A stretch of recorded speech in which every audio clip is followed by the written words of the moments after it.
અમદાવાદમાં ગોધાવી પાસેના ગામ નજીક હત્યા થઈ છે। ગરુડિયા ગામની સીમમાં યુવકની હત્યા થઈ છે। જમીન દલાલના વ્યવસાય સાથે સંકળાયેલો હતો મૃતક દીપક દશરથ પટેલ નામના યુવકની હત્યા થઈ છે। રાત્રે 12 વાગે ઘરેથી નીકળ્યો હતો અને કહ્યું હતું કે કલાકમાં આવું છું।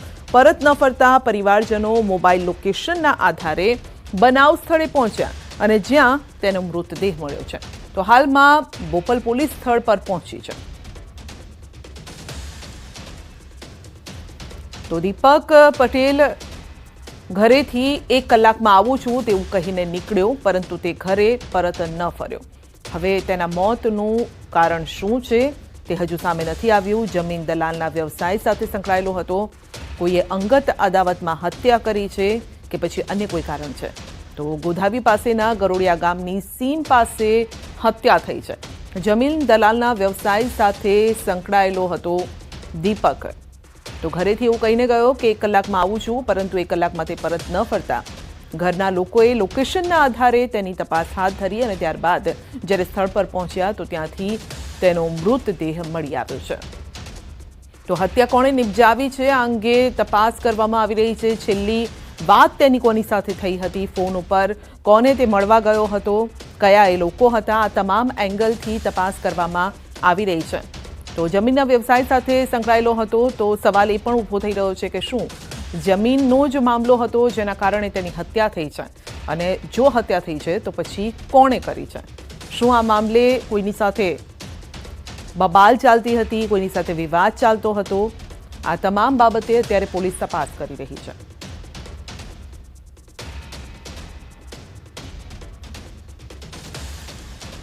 તો અમદાવાદમાં ગોધાવી પાસે હત્યા થઈ છે। એક યુવકની હત્યા થઈ છે, દીપક પટેલ નામના યુવકની હત્યા।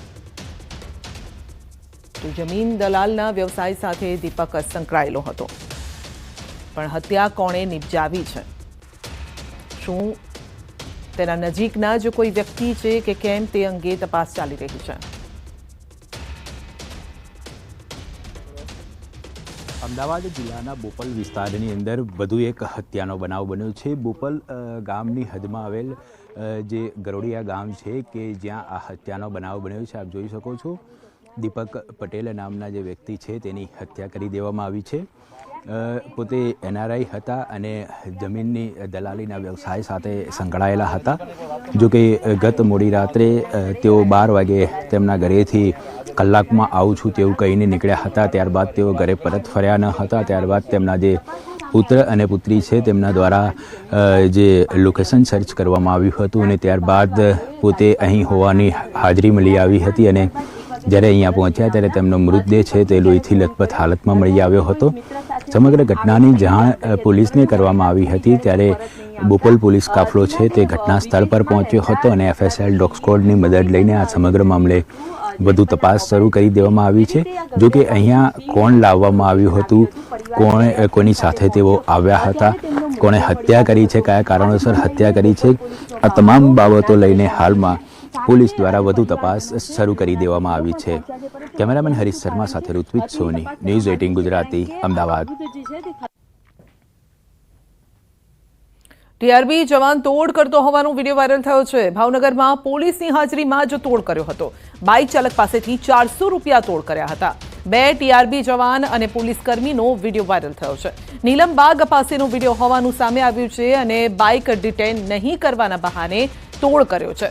વાયરલ વિડીયોની ન્યૂઝ 18 પુષ્ટિ નથી કરતું। આ વિડીયોમાં જોઈ શકાય છે કે ગાડી રિટેન કરવાનું કહીને બાદમાં 400 રૂપિયા આપીને સેટલમેન્ટ પાડ્યું હતું। તો સમગ્ર ઘટના અંગેનો વિડીયો સોશિયલ મીડિયામાં વાયરલ થયો છે।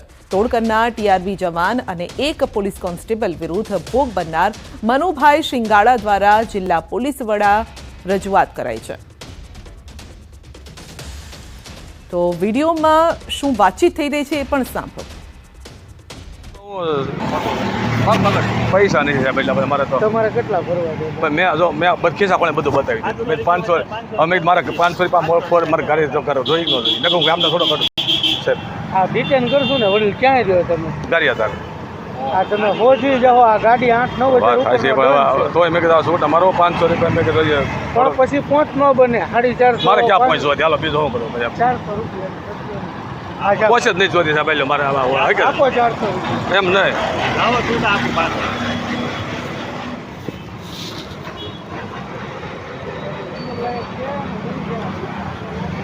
તો હું પૈસા હોય ને સાહેબ તો હું આજ દવા દવાઈ ગયું મારે શું કરો થઈ ગયા હા તો હા મારે હવા દવાઈ ગયો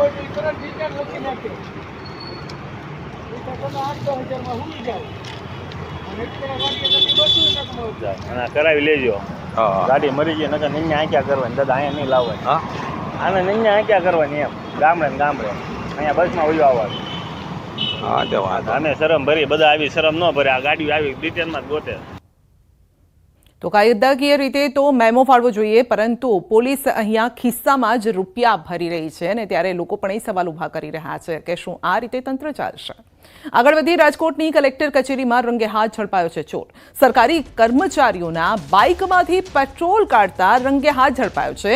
સિક્યુરિટી ફોર્સનો આ કર્મચારી છે. ગુજરાત ઇન્ડસ્ટ્રીઝ સિક્યુરિટી ફોર્સના કર્મચારીનો આ વિડીયો વાયરલ થઈ રહ્યો છે. શાતીર ચોર જ્યાં સીસીટીવી ન હોય તેવા સ્થળે પાર્ક કરેલા વાહનોમાંથી પેટ્રોલ કાઢતો હતો અને સમગ્ર મામલે હવે કલેક્ટર સુધી આ મામલો પહોંચી ગયો છે.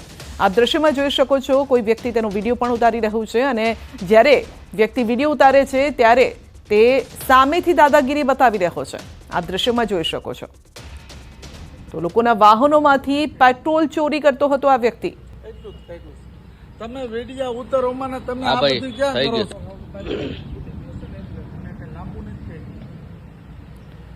એટલું જ થઈ ગયું. તમે વેડિયા ઉતરોમાં ને તમે આ બધું ક્યાં કરો છો?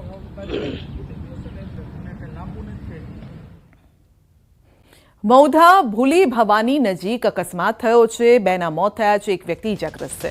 નડિયાદથી મૌધાની વચ્ચે ભૂલી ભવાની નજીક અકસ્માત થયો. આઈસર અને રિક્ષા વચ્ચે અકસ્માત થતા 2 વ્યક્તિના ઘટના સ્થળે મોત નીપજ્યા છે. ઘટનામાં 1 વ્યક્તિ ઇજાગ્રસ્ત થતા સારવાર માટે હોસ્પિટલ ખસેડાયો છે. અકસ્માતના પગલે મૌધા પોલીસે ઘટના સ્થળે પહોંચીને કાર્યવાહી હાથ ધરી છે. તો નડિયાદ મૌધાની વચ્ચે ભૂલી ભવાની પાસે અકસ્માત થયો છે. તો ટ્રક અને રિક્ષા વચ્ચે આ અકસ્માત થયો છે. તો 2 ના મોત થયા છે, 1 વ્યક્તિ ઇજાગ્રસ્ત છે. જોકે અકસ્માત બાદ આસપાસના લોકો, વાહન ચાલકો પણ થંભી ગયા હતા અને તેઓએ તુરત જ એમ્બ્યુલન્સ બોલાવી હતી. જોકે 2 લોકોને બચાવી શકાયા નથી. 2 ના મોત થયા છે અને 1 ઇજાગ્રસ્ત છે.